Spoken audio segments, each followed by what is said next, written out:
प्रधानमंत्री नरेंद्र मोदी ने कहा कि महिला आरक्षण के साथ महिलाओं को उनका हक दिया जा रहा है। उन्होंने कहा कि आज जो लोग इसका विरोध करेंगे उन्हें नारी शक्ति कभी माफ नहीं करेगी। वहीं पीएम मोदी ने यह भी कहा कि उन्हें इसका क्रेडिट नहीं चाहिए और वो क्रेडिट का ब्लैंक चेक विपक्ष को देने को तैयार है, लेकिन जिस तरह से पिछले 3 दशक से कोई ना कोई बहाना बनाकर महिला आरक्षण को लटकाया गया है, अब इसका विरोध नहीं किया जाना चाहिए। पीएम मोदी ने सबसे अपील की कि एक साथ मिलकर महिला आरक्षण को पास किया जाना चाहिए। वहीं पीएम मोदी ने कहा कि इस पूरी प्रक्रिया से किसी के साथ भेदभाव नहीं होगा। पीएम ने कहा कि 2024 में जो कर नहीं पाए वो अब 2029 में उसे लागू किया जाए। अब 24 में संभव नहीं था क्योंकि इतने कम समय में करना मुश्किल था। अब 29 में हमारे पास अवसर है।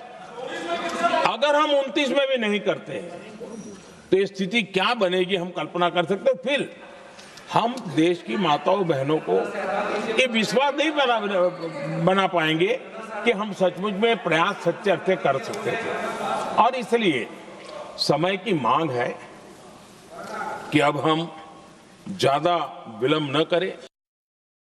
प्रधानमंत्री मोदी ने परिसीमन पर भी भरोसा दिया और कहा कि किसी के साथ कोई अन्याय नहीं होगा। किसी के साथ भी भेदभाव नहीं करेगी। ये निर्णय प्रक्रिया किसी के साथ अन्याय नहीं करेगी।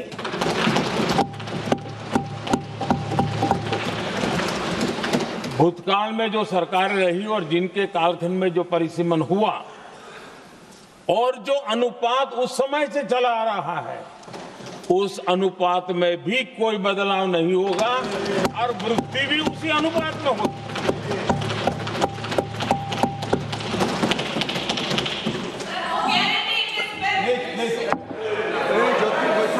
अगर गारंटी शब्द चाहिए तो मैं गारंटी शब्द उपयोग करता हूं। वादा की बात करते हो तो मैं वादा शब्द उपयोग करता हूं। अगर तमिल में कोई अच्छा शब्द हो तो वो भी मैं बोलने के लिए तैयार हूं। क्योंकि जब नियत साफ है तो फिर शब्दों का खेल करने की हमें जरूरत नहीं है। वहीं संसद के विशेष सत्र में कांग्रेस नेता गौरव गोगोई ने केंद्र सरकार को घेरा है। उन्होंने कहा है कि पार्टी महिला आरक्षण के विरोध में नहीं है। गोगोई ने संविधान संशोधन विधेयक को महिलाओं, जाति, जनगणना, संविधान और संघीय ढांचे के खिलाफ बताया है। उन्होंने ये भी कहा है कि महिला आरक्षण पर राजनीतिक रोटियां मत सेकिए। हमारी पार्टी कांग्रेस पार्टी महिला आरक्षण के पक्ष में है, पर कृपया महिला आरक्षण को आप सरल करिए ताकि महिला आरक्षण जिस समय कानून पारित हो उसी समय लागू हो जाए और 500 जो हमारे 543 है लोकसभा की जो वर्तमान जो हमारी ताकत है उस पर लागू हो जाए, उसको परिसीमन के साथ मत जोड़े। साथ ही महिला आरक्षण पर चर्चा के दौरान समाजवादी पार्टी ने पिछड़ा वर्ग और मुस्लिम महिलाओं के आरक्षण का मुद्दा उठाया। समाजवादी पार्टी के नेता अखिलेश यादव ने कहा कि उनकी पार्टी महिला आरक्षण का समर्थन करती है, लेकिन पिछड़े और मुसलमानों को आरक्षण दिए बिना इसका कोई मतलब नहीं। अखिलेश ने परिसीमन पर साफ गोई नहीं बरतने के लिए सरकार पर निशाना साधा है। जहां महिलाओं के पक्ष में है उनके आरक्षण के, वहीं हमारा सवाल ये भी है कि जल्दीबाजी क्यों है। आखिरकार महिला आरक्षण के नाम पर जल्दीबाजी क्यों है भाजपा के अंदर। सच तो यह है कि भाजपा जनगणना को टालना चाहती है और जनगणना को टालने का मतलब है कि जाति जनगणना को टालना चाहते हैं और जाति जनगणना इसलिए टालना चाहते हैं क्योंकि वो आरक्षण का सवाल उठेगा। जो भाजपा उनके संगी साथी कभी भी देना नहीं चाहते हैं आरक्षण।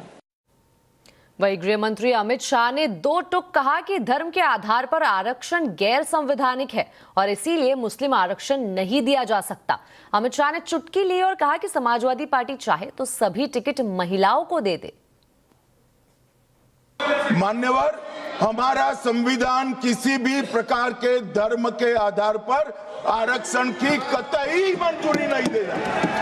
और मैं फिर से संकल्प सरकार का बताता हूं कि धर्म के आधार पर मुस्लिमों को किसी भी प्रकार का आरक्षण गैर संवैधानिक है, इसका सवाल ही पैदा नहीं। चलिए, तो हमारे साथ जुड़े हैं लक्ष्मण रॉय। लक्ष्मण जी, सबसे पहले तो ये बताइए, इस पूरे महिला आरक्षण और परिसीमन बिल को लेकर विपक्ष को आखिर ऐतराज क्यों है और इससे क्या कुछ बदल जाएगा? देखिए, दरअसल ऐतराज इस बात को लेकर के है कि महिला आरक्षण तो आप दीजिए, यानी लोकसभा में जो सीटें हैं उसमें 1/3 सीटें महिलाओं के लिए आरक्षित कर दीजिए, लेकिन इस महिला आरक्षण को आप परिसीमन से मत जोड़िए, यानी डिलिमिटेशन से मत जोड़िए। जबकि हुआ यह है कि सरकार ने महिला आरक्षण बिल के साथ साथ, जिसको नारी शक्ति वंदन अधिनियम में संशोधन बिल कहा जाता है, उसके साथ साथ सरकार ने डिलिमिटेशन का भी बिल लाया है। उसके जरिए ये क्या होगा कि अभी जो लोकसभा में अधिकतम सीटें 543 है, वो बढ़ करके 850 हो जाएंगी। अब 543 से जो सीटें बढ़ेंगी 850 होंगी, वो दरअसल 543 का 33% होगा जो महिलाओं के लिए आरक्षित होगा। विपक्ष का आरोप यह है कि इससे पहली बात तो ये हो कि दक्षिण भारतीय राज्यों की भागीदारी कम हो जाएगी, उनका अनुपात कम हो जाएगा। इसका जवाब प्रधानमंत्री ने खुद दिया और कहा कि इस बात की मैं गारंटी देता हूं कि दक्षिण भारतीय राज्यों के भागीदारी लोकसभा में या फिर उनका जिस अनुपात में हिस्सेदारी अभी है उसी अनुपात में रहेगी, इस बात की मैं गारंटी देता हूं। दूसरी आपत्ति ये हुई कि इस महिला आरक्षण में आप विमेन ओबीसी आरक्षण को लागू करिए, मुस्लिम आरक्षण को लागू करिए, तो उसका सरकार ने मुस्लिम आरक्षण को लागू करने की बात को सीधे से खारिज कर दिया।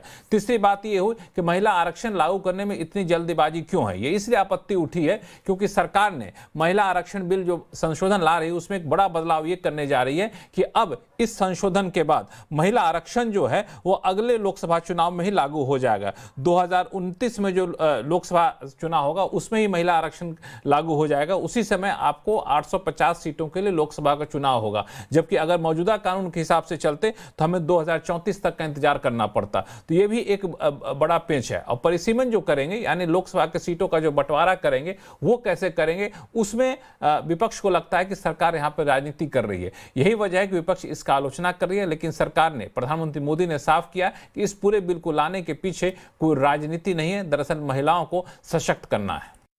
जी लक्ष्मण जी, बहुत बहुत शुक्रिया इस पूरी जानकारी के लिए। तो संसद में महिला आरक्षण पर घमासान पर ही आज आवाज अड्डा में भी चर्चा होगी। नारी शक्ति पर संग्राम, जरूर जुड़िए शाम 7:57 पर।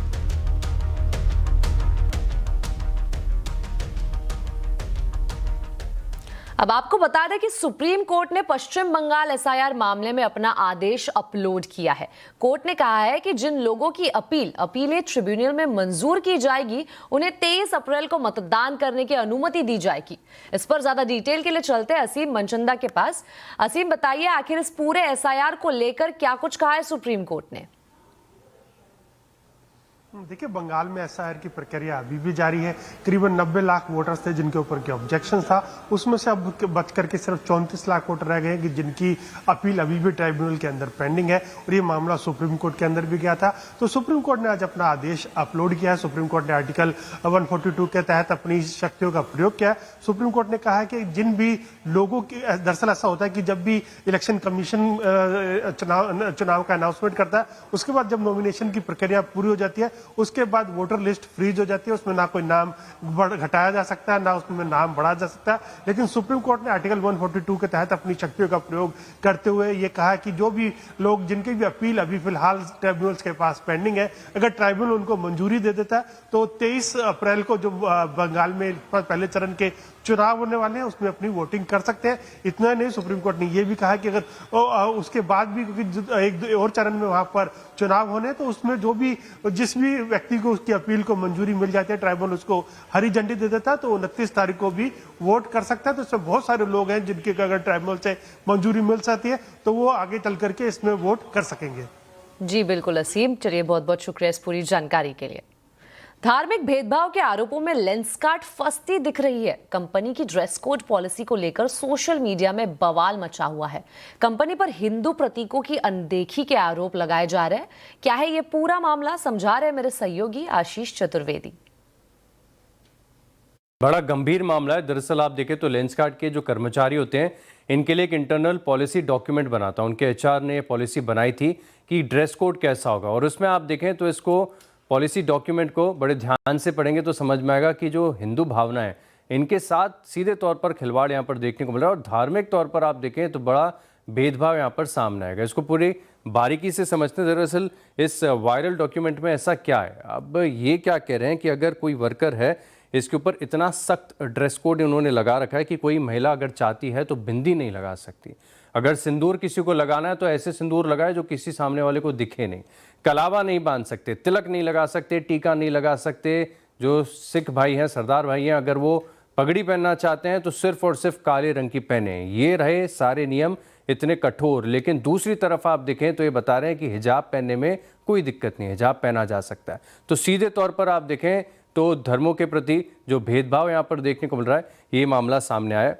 लेकिन क्योंकि ये मामला तूल पकड़ गया, बहुत ज़्यादा सोशल मीडिया पर वायरल हो चुका है, इसी के बाद जो पीयूष बंसल साहब है इनकी तरफ से सफाई देखने को मिली। उन्होंने कहा कि ये पॉलिसी डॉक्यूमेंट पुराना है। कितना पुराना है मैं आपको बताऊं, सिर्फ फरवरी का ही है।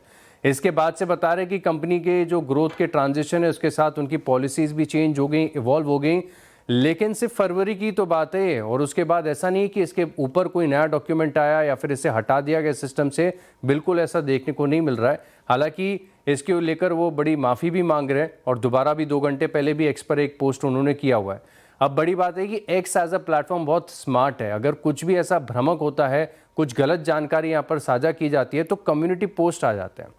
स्क्रीन पर आएगा आपके सामने कि एक्स पर जो कम्युनिटी पोस्ट आया इसमें बताया गया है कि सीधे तौर पर ये जो बता रहे हैं कि एक पॉलिसी डॉक्यूमेंट गलत है, बिल्कुल गलत नहीं है, कंपनी की ही है, और अभी फरवरी का ही मामला है। तो दबे शब्दों में वो कह रहे थे कि हाँ ये बात पुरानी है, लेकिन है, और बिल्कुल कम्युनिटी पोस्ट में यही देखने को मिल रहा है। और इसी के चलते अगर आप देखें तो ये स्टॉक भी फोकस में है और लगातार ये मामला तूल पकड़ता जा रहा है। बढ़ते हैं अगली खबर की ओर। देश की दिग्गज आईटी कंपनी टीसीएस से जुड़ा मामला अब गंभीर मोड़ ले चुका है।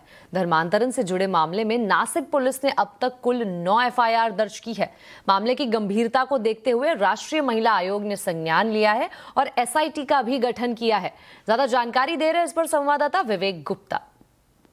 महाराष्ट्र के नासिक में एक मल्टीनेशनल कंपनी में धर्मांतरण और रेप और मॉलेस्टेशन के मामले आने के बाद काफी ज्यादा बवाल मच चुका है। अब मामला ये हो चुका है कि इस पूरे मामले में नासिक पुलिस ने स्पेशल इन्वेस्टिगेटिव टीम यानी कि एसआईटी गठित कर पूरे मामले की जांच कर रही है।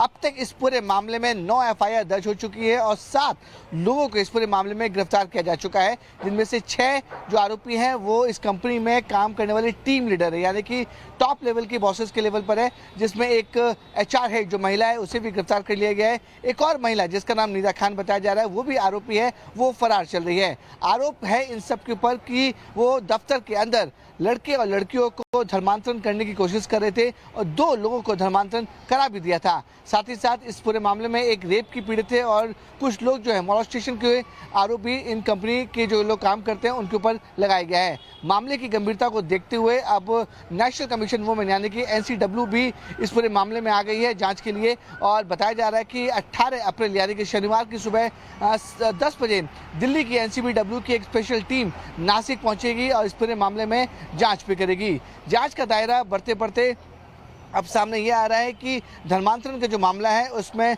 नासिक पुलिस को शक है कि इसमें और भी पीड़ित हो सकते हैं और मॉलेस्टेशन के जो पीड़ित है वो भी उनका नंबर्स बढ़ सकता है। यही वजह है कि नासिक पुलिस ने अपनी पूरी की पूरी रिपोर्ट बनाकर अब महाराष्ट्र एटीएस के साथ साथ नेशनल इन्वेस्टिगेटिव टीम यानी कि एनआईए को भी दे दी है कि अगर धर्मांतरण का मामला ये कहाँ से आ रहा है, किसके इशारे पे धर्मांतरण हो रहा था, इसकी पूरी जांच अब महाराष्ट्र एटीएस और एनआईए भी करे। लेकिन प्राथमिक जांच जो है वो अभी नासिक पुलिस कर रही है, स्पेशल इन्वेस्टिगेटिव टीम एसआईटी कर रही है। अगर जरूरत पड़ी तो महाराष्ट्र एटीएस सूत्रों का कहना है कि अगर जरूरत पड़ी तो वो भी इस पूरे मामले में जांच करेंगे कि धर्मांतरण का एंगल इसमें कितना बड़ा है, फंडिंग कहाँ से आ रही थी और इसके पीछे असली खिलाड़ी कौन कौन से हैं।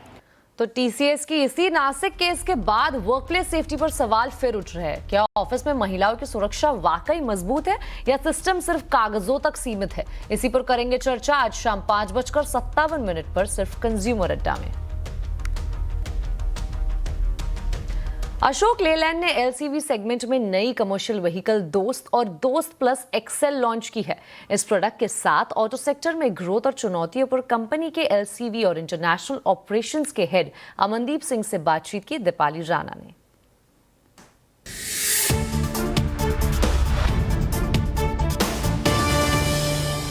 जो एग्जिस्टिंग पोर्टफोलियो है ओवरऑल एलसीवी सेगमेंट में, उसमें ऑल्टरनेटिव फ्यूल या इलेक्ट्रिक व्हीकल्स को लेकर क्या स्ट्रैटेजी है आपकी?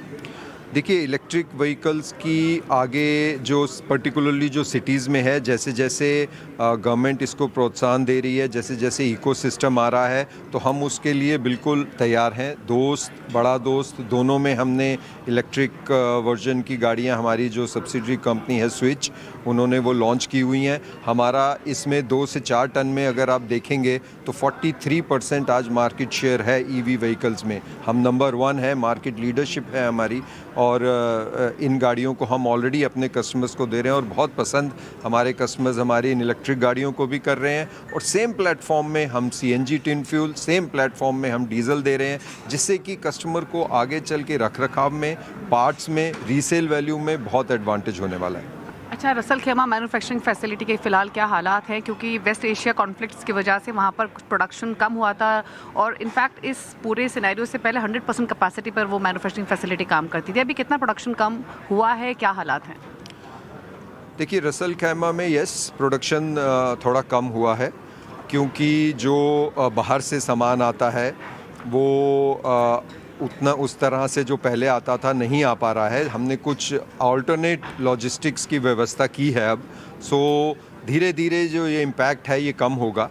अगर मैं आपको लास्ट मंथ का बताऊं तो करीब हम 65% तक की कैपेसिटी पे हमने फिर भी वहाँ पे गाड़ियाँ प्रोड्यूस की हैं, और इस महीने वो और बढ़ने वाला है, क्योंकि हमने ऑल्टरनेट जो सोर्सेज हैं उनका हम इंतज़ाम कर रहे हैं, ऑल्टरनेट लॉजिस्टिक्स का हम इंतज़ाम कर रहे हैं। हमारी वहाँ पे डिमांड कस्टमर की बहुत अच्छी है, कस्टमर्स हमारी गाड़ियों की वेट कर रहे हैं। जैसा हमने कहा कि हमारा प्लांट पूरा वहाँ पे फुल कैपेसिटी पे चलता है, तो मुझे पूरा विश्वास है कि बहुत जल्द इस जो ये क्राइसिस है इसका सॉल्यूशन निकलेगा और हम वापस से अपने फुल फ्लेज्ड ऑपरेशंस में आएंगे। फिलहाल ओएमसीज को 60 रुपये प्रति लीटर का नुकसान हो रहा है डीजल पर और पेट्रोल पर 24 रुपये प्रति लीटर का, तो यानी स्लोली एंड इवेंचुअली प्राइसेस तो इंक्रीज होंगे, विच इज़ इनएविटेबल। अगर प्राइसेस बढ़ते हैं, आई एम श्योर इस इंटेंसिटी से तो नहीं बढ़ेंगे, बट अगर बढ़ते हैं तो क्या डिमांड पर असर होगा, स्पेशली डीजल व्हीकल्स पर?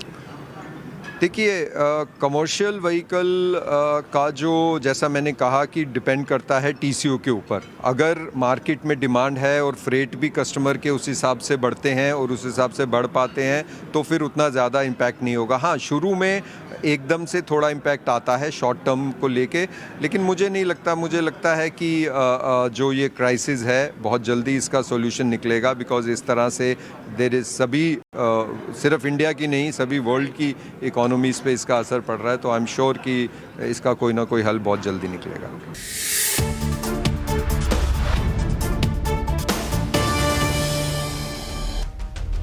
इसी के साथ आवाज समाचार में वक्त हो चुका है एक छोटे से ब्रेक का। खबरें आगे और भी है, बने रहिए हमारे साथ।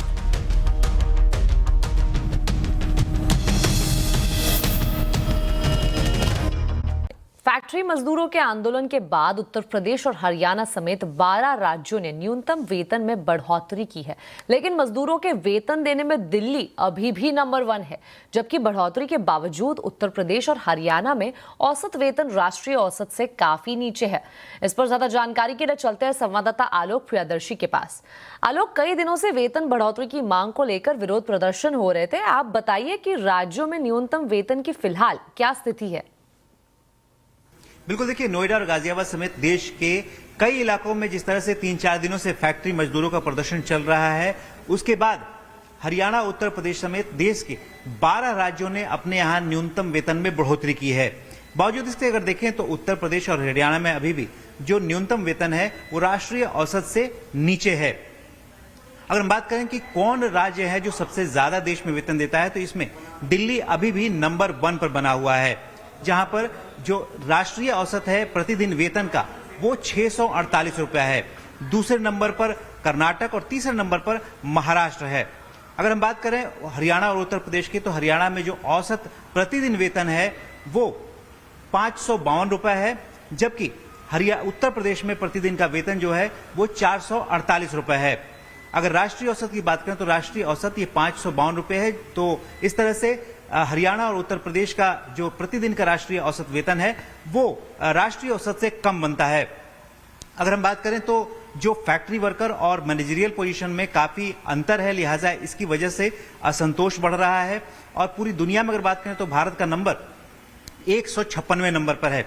लेकिन उम्मीद की जा रही है कि जो वेजेस कोड 2019 लागू होगा वहां पर फैक्ट्री वेजेस में सुधार होने की गुंजाइश बन रही है। जी बिल्कुल आलोक जी, बहुत बहुत शुक्रिया इस पूरी जानकारी के लिए। अब आपको बता दें, अमेरिका में H1B वीजा की दिक्कत के बीच अब EB5 वीजा की डिमांड बढ़ गई है। यह एम्प्लॉयमेंट बेस्ड वीजा होता है। भारतीय लोग करोड़ों रुपए की फीस देकर EB5 वीजा ले रहे हैं। आखिर क्या है EB5 वीजा और दूसरे वीजा के मुकाबले क्यों प्रचलित हो रहा है, ये जानने की कोशिश की हमारे संवाददाता केतन जोशी ने। ये हैं डॉक्टर अमित भट्ट जो स्पाइन के सर्जन हैं। वहीं डॉक्टर विशाल चंगेला बच्चों के हार्ट के सर्जन हैं। दोनों ने अमेरिका में 8-8 लाख डॉलर फीस देकर ग्रीन कार्ड ले लिया है। अब ये अपने अपने परिवार के साथ अमेरिका में सेट हो जाएंगे। मेरे दोनों बेटे वहाँ पे अंडरग्रेड कर रहे थे आईटी सेक्शन में, और इस वजह से उनके फ्यूचर के लिए there is the only options कि मैं EB5 के थ्रू इन्वेस्ट करके उनके लिए ग्रीन कार्ड अप्लाई करूं। और with this EB5 we got the green card. वो लोग वहां पे सेटल है नाउ। EB5 पाथवे के ऊपर मुझे और मेरे परिवार को ग्रीन कार्ड परमानेंट प्राप्त हुआ। अभी मैं कुछ समय में US जाके सेटल होने का सोच रहा हूँ। EB5 वीजा की फीस 8 लाख डॉलर यानी 8 करोड़ रुपए है। इस वीजा की खासियत है कि ये रकम निवेश के तौर पर ली जाती है, इसलिए इसको एम्प्लॉयमेंट बेस्ड वीजा कहते हैं। 5 साल तक यह निवेश रखने पर पति पत्नी और 21 साल से कम उम्र के अविवाहित बच्चों को दूसरे साल ही टेम्पररी ग्रीन कार्ड मिल जाता है। अमेरिका में कहीं भी नए प्रोजेक्ट में इन्वेस्टमेंट के 2 साल में 10 नौकरियां पैदा होनी चाहिए। बाद में प्रोजेक्ट रिपोर्ट को United state citizenship and immigration service department okay करता है और सभी सदस्यों का परमानेंट ग्रीन कार्ड आ जाता है। इतना ही नहीं, निवेशित रकम ब्याज के साथ वापस मिल जाती है। अच्छी बात यह है कि कोई भी मौजूदा प्रेसिडेंट EB5 वीजा होल्डर को वहां की कांग्रेस की अनुमति के बगैर नामंजूर नहीं कर सकता। जानकार कहते हैं कि पिछले 6 महीने में भारत से हजारों आवेदन इस वीजा के लिए किए गए हैं। 1 अक्टूबर से लेकर की 2025 से लेकर की आज तक की बात करें तो ऑलमोस्ट 1400 के प्लस फैमिलीज ने EB5 फाइल किया हुआ है। और जिस तरह से हम डिमांड देख रहे हैं तो लगता है कि और भी इन फ्यूचर इसकी डिमांड बढ़ेगी और ज्यादा फाइलिंग होगी। अमेरिका के वीजा को लेकर जो मायूसी हो रही थी, ऐसे माहौल में लोग EB5 वीजा की तरफ रुख कर रहे हैं। दूसरे वीजा की तुलना में EB5 ज्यादा सुरक्षित होने के कारण लोग करोड़ों रुपए खर्च करके भी वीजा एप्लीकेशन कर रहे हैं और आगे भी इसका क्रेज बरकरार रह सकता है। केतन जोशी, अहमदाबाद। आवाज समाचार में अभी के लिए इतना ही। आप देखते रहे CNBC आवाज और अपडेटेड रहे खबरों पर हमारे सोशल मीडिया हैंडल्स के जरिए। नमस्कार।